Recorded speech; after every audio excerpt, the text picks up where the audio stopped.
Honorable Chief Advisor, Honorable Chief Justice, distinguished guests, ladies and gentlemen. Assalamu alaikum. It is actually a great privilege and honor for me to address this audience, very impressive audience, and to speak in front of our Chief Advisor, Nobel laureate Dr. Muhammad Yunus. Let me begin by affirming that judicial independence and efficiency are essential and prerequisite for true democracy, social justice, and non-discrimination. And in fact, these are the principles for which our young generation and students, they fought and sacrificed during the glorious July Revolution in 2024. We are fully aware of their sacrifice, and that is why, under the leadership of our Chief Advisor, we have undertaken a broad range of reform agenda, including for making the judiciary accountable, efficient, transparent, and independent. I would just highlight two key areas. First is reforms in the subordinate judiciary and the reform agendas in the higher judiciary or in the Supreme Court.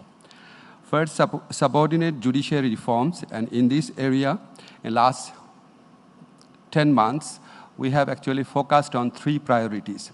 Number one is speedy and low-cost justice delivery, and for that we have done transformative amendment of the Civil Procedure Code and Criminal Procedure Code, including for affidavit-based examination of witnesses, digital service of summon, and strengthening procedural safeguards during arrest and interrogation in criminal cases. Our second priority is to address the problem of backlog of cases in the judiciary. And we have undertaken a number of measures. Just today, we have passed an act for improving the legal aid service to the people of Bangladesh. And we have made provision for mandatory mediation, and we have made provision for strengthening the legal service provided by the government of Bangladesh. And we have certain objectives that currently, I have explained it before, that 500,000 cases roughly are filed in the Bangladeshi courts, and only 35,000 cases are disposed of by mediation or through the legal aid service. So we have set an aim for us that we are planning that through the strengthened legal aid service, we could at least dispose of 30% of the cases before it enters into the court premises. Our third focus is on establishing or strengthening accountability. That's why we are collecting wealth statement of all the, we have collected wealth statement of all the judges, and we have made a centralized judicial staff recruitment process, and we are also planning to improve the curriculum of the judges, curriculum for the judges. And among other initiatives, we have actually made recommendation for the withdrawal of nearly 12,000 cases.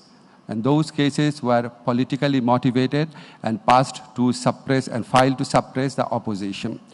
The second one, we have made amendment to important legislations, for example, the Cybersecurity Act and the Women and Children Repression Prevention Act.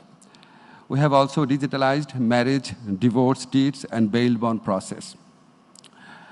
But the central theme and the more important theme, in particularly for our Chief Justice, is establishing a separate secretariat for the Supreme Court.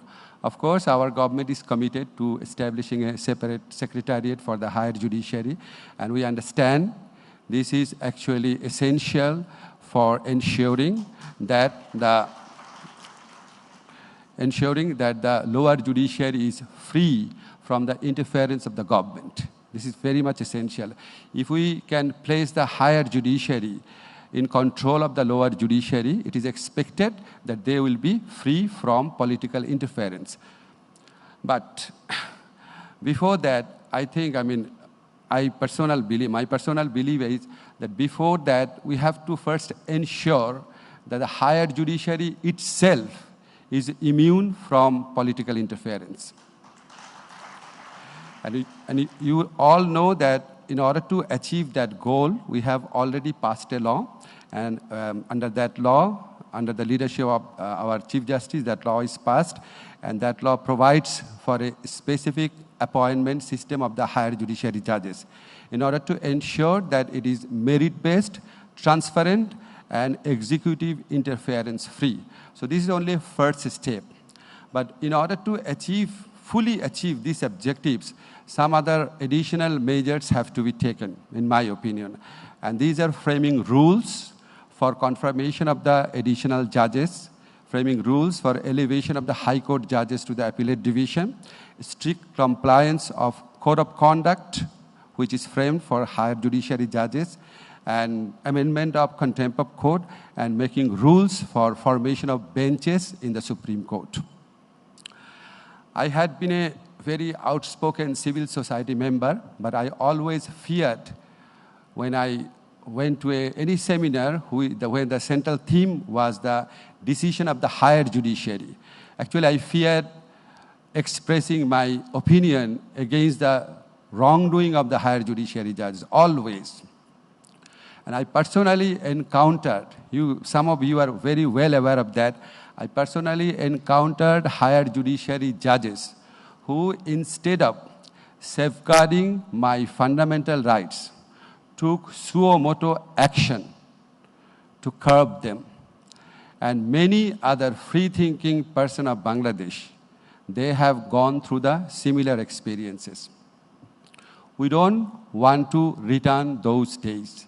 That's why we need to establish a judiciary which is independent, but at the same time, we need to establish a judiciary which is accountable, transparent, and responsible. Thank you very much.